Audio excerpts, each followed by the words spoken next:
Por la señal de la Santa Cruz, de nuestros enemigos, líbranos, Señor Dios nuestro, en nombre del Padre, y del Hijo, y del Espíritu Santo. Amén.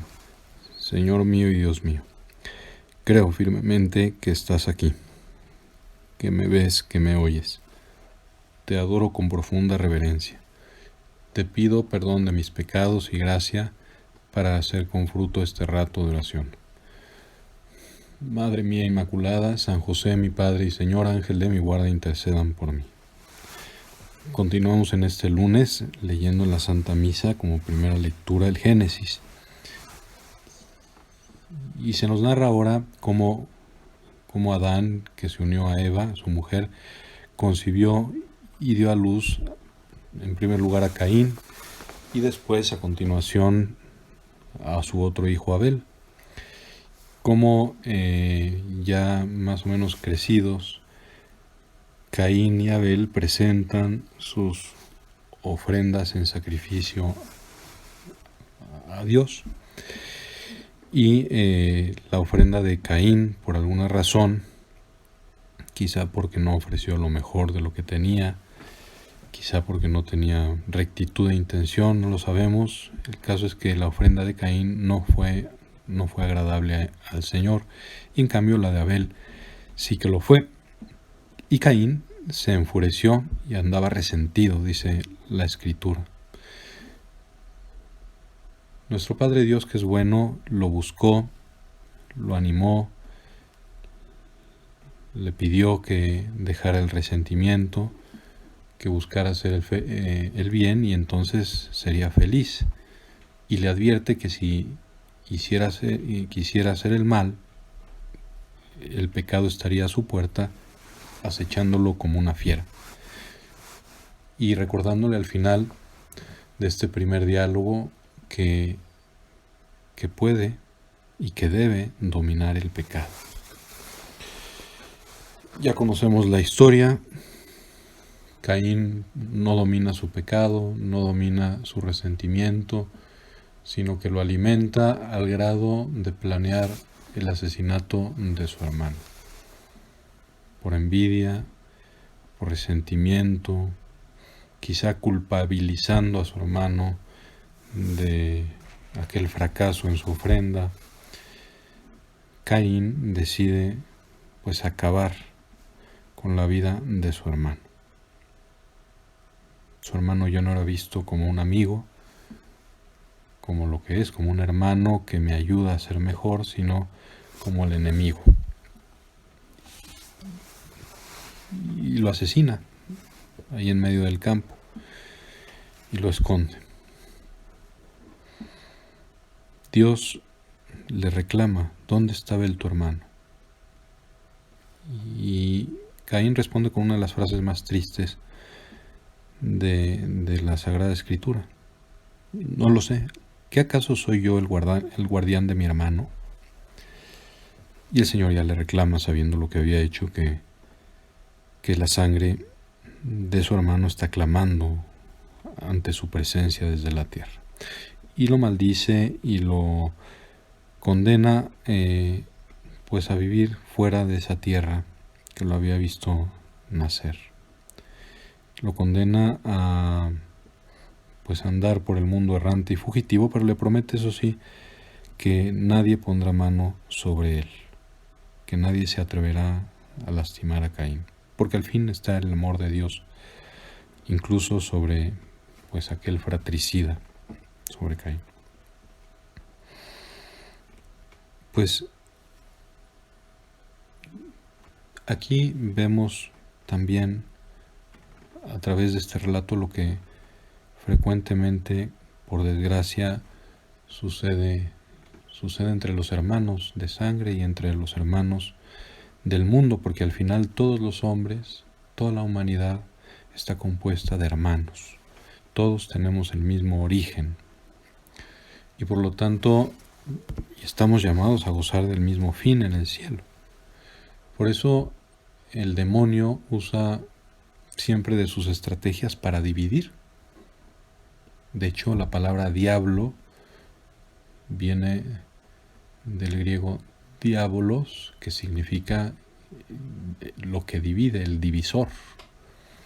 La estrategia del diablo es promover la división con Dios, como lo vimos con el primero de los pecados, la división entre nosotros e incluso la división interna, personal, ¿no? La fragmentación de la persona.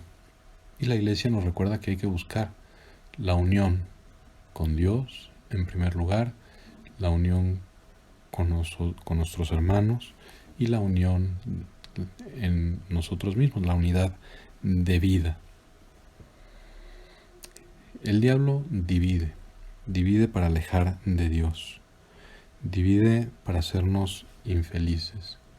Y nosotros, sabiendo esto, tenemos que luchar por mantener la unidad.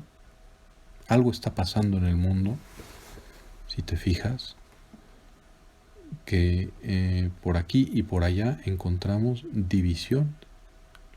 Las sociedades se polarizan, las familias se dividen.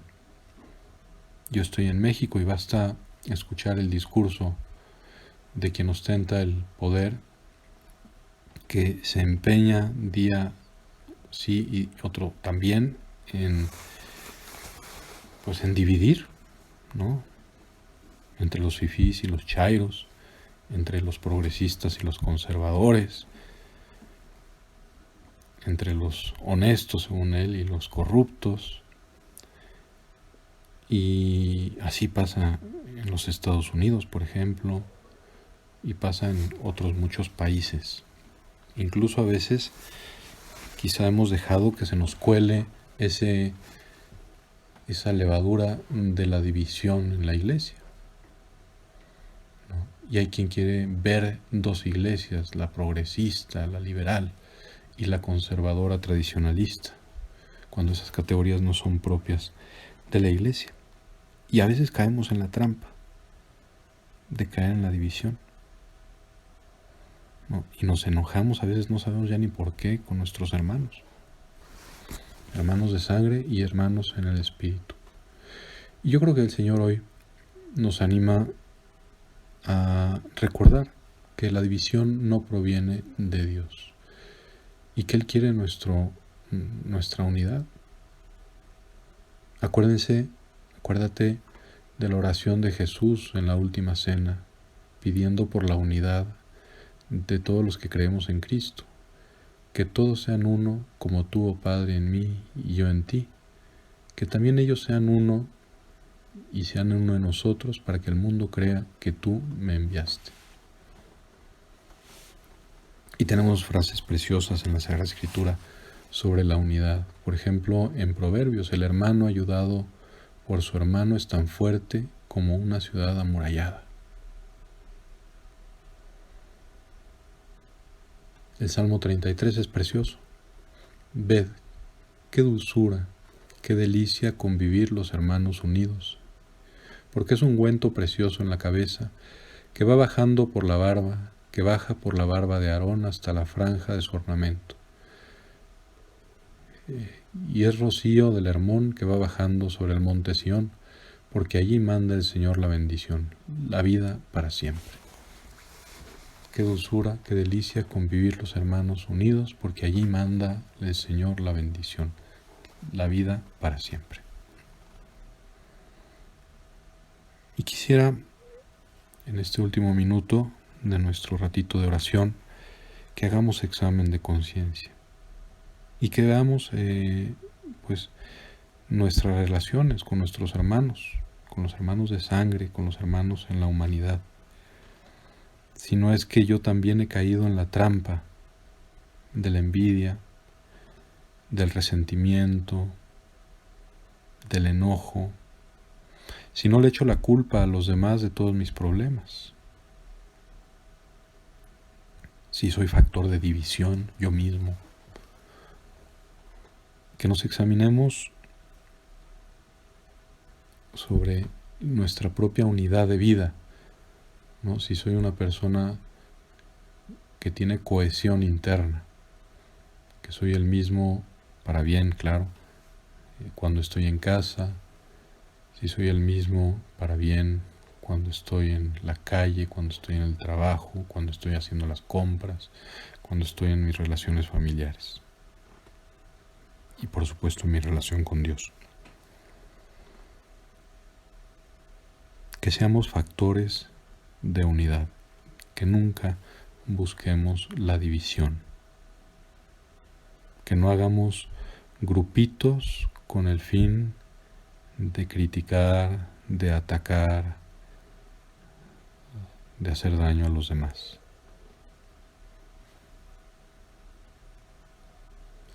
Pidámosle a la Santísima Virgen,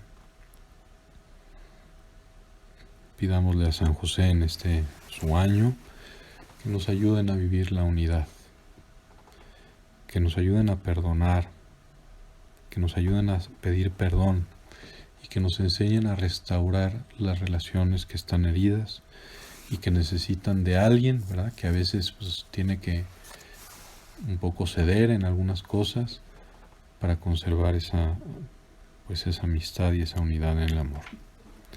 Te doy gracias, Dios mío, por los buenos propósitos, afectos e inspiraciones que me has comunicado en este rato de oración. Te pido ayuda para ponerlos por obra. Madre mía Inmaculada, San José, mi Padre y Señor, Ángel de mi guarda, intercedan por mí.